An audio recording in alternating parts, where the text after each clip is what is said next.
So, you want to become a tattoo artist. You're looking for a tattoo apprenticeship, but you don't know how to go about it. I was able to find a tattoo apprenticeship and become a licensed tattoo artist. And I found my apprenticeship in less than 1 year. First thing you want to do is have a plan.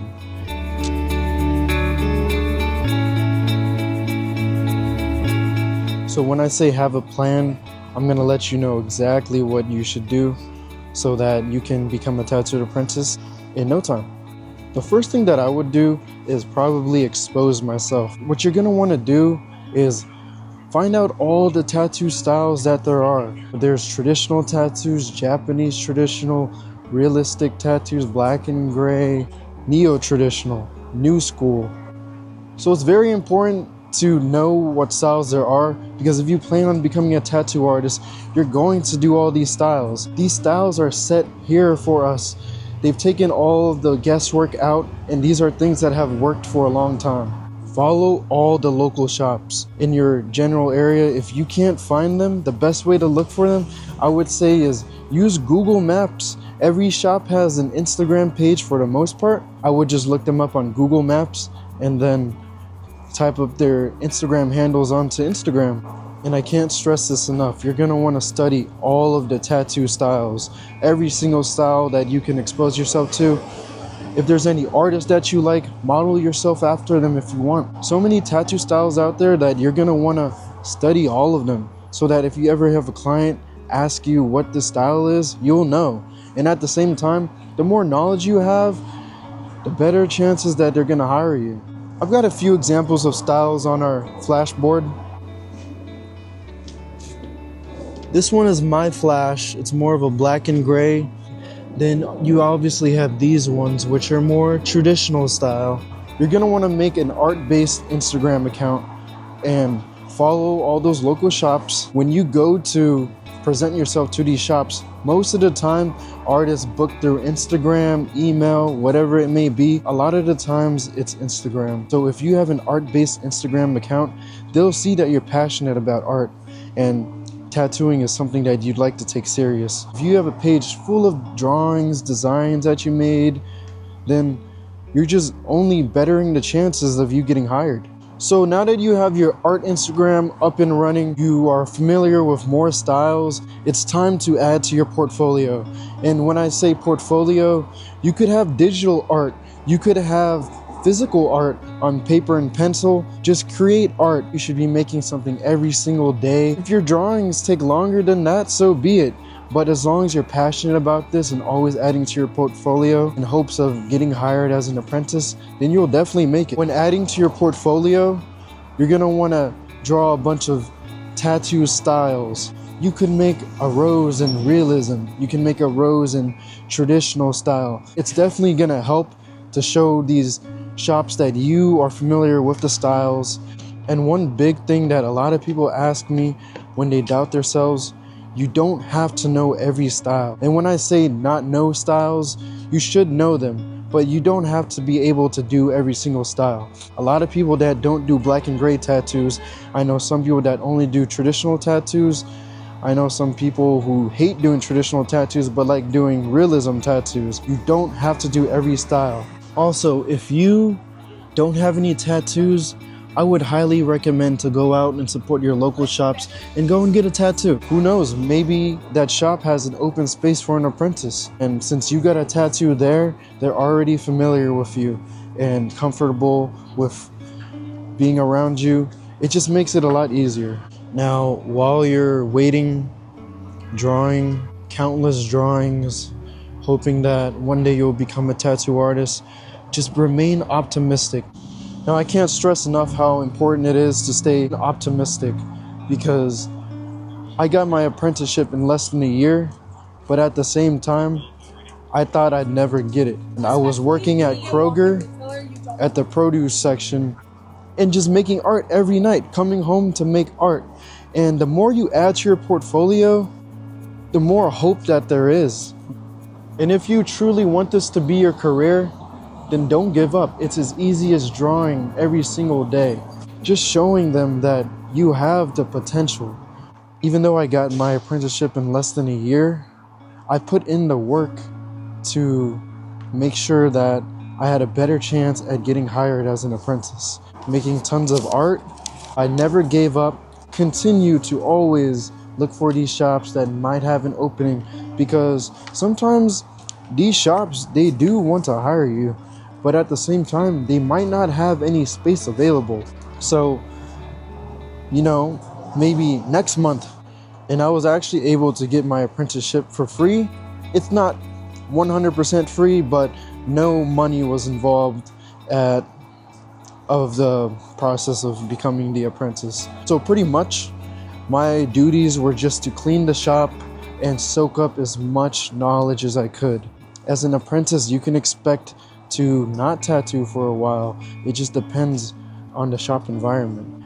If you're sitting there scrubbing toilets for a year, you have to be prepared to, if that's what you want to do. Luckily, I was able to start tattooing in about 4 months of me becoming an apprentice. But at the same time, you just want to look at your options, see who you'd like to get taught by. Sometimes shop owners just need someone to clean up the shop when they don't have time to teach you anything, because they themselves are doing an 8-hour piece every single day. It is a little bit of your responsibility to soak up as much information as you can once you get an apprenticeship. It's not going to be all hands-on, someone holding your hand throughout the whole way. It's just not like that, because us as humans, we don't have all the time. One other big tip is to work on your social skills, because before tattooing, I was very, very antisocial, and now it just comes naturally due to the amount of people that I have to deal with every day. I have to meet someone new almost every single day. But before, I was a very shy person, especially if you're going to approach these shops. You're going to want to seem vibrant, because they're going to work with you every single day. I've seen people who are very down every single day, and it doesn't create a good shop environment for the artists especially, and the clients. But yeah, these were just some quick tips. Like I said, I got my apprenticeship in less than 1 year for free. Just to recap, honestly, expose yourself to all the art, follow all the local shops, create an Instagram that's art driven, and post all of your work onto there. You could have an Instagram portfolio and a physical portfolio. Good luck to all of you. If you have any questions, you could always message me. And don't forget to follow me at Romeo Tattoo 619. If you're in the Philadelphia area, New Jersey, PA even, or New York, and you want to get ink, I'm currently at Northern Liberty Tattoo.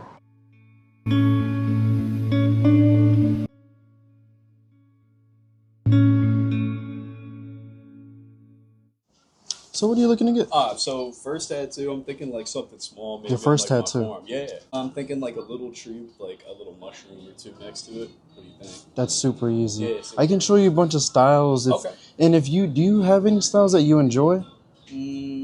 I honestly just appreciate tattoos as a whole, but I can see what you could cook up. I can show you a bunch of different ones. Okay. But if you want to go for my personal style, I can show you what that kind of looks like. Yeah.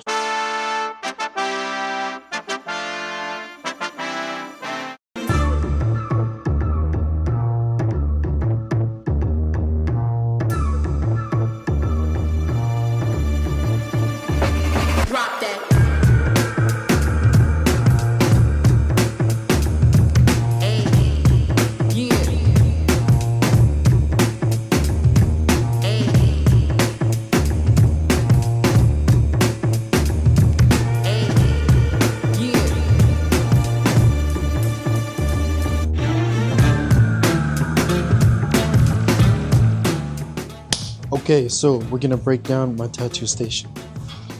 So when breaking down my station, I like to handle the cleanest items first. Never want to start with grabbing your tattoo machine. First, I would recommend just to cover the inks up.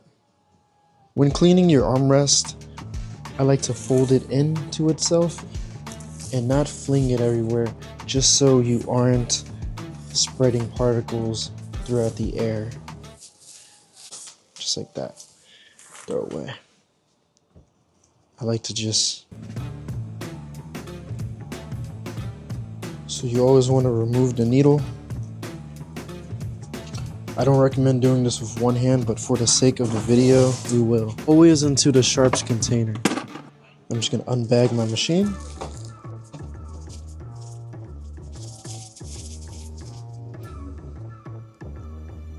So now we're just gonna disinfect the station. We'll be using Maticide.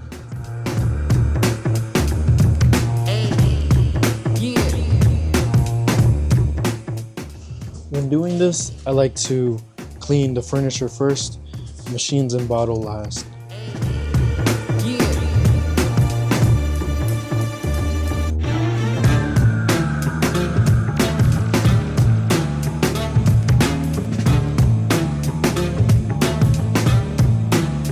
So if you ever feel like your gloves are dirty, you're not sure if they're dirty, I wouldn't take a chance and continue using them. The proper way to take them off would be glove to glove. Try not to fling it around, and then skin to skin. Just like that.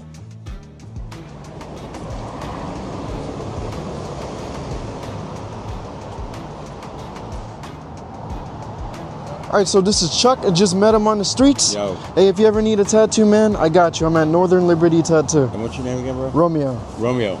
Be well, and I love your little toy, bro. I think it's quite cool. Thank you. Not really. Hey, yo. All right, I'll sign up. Let's go. Yo, stop playing. Why are you right there? Right there. We are not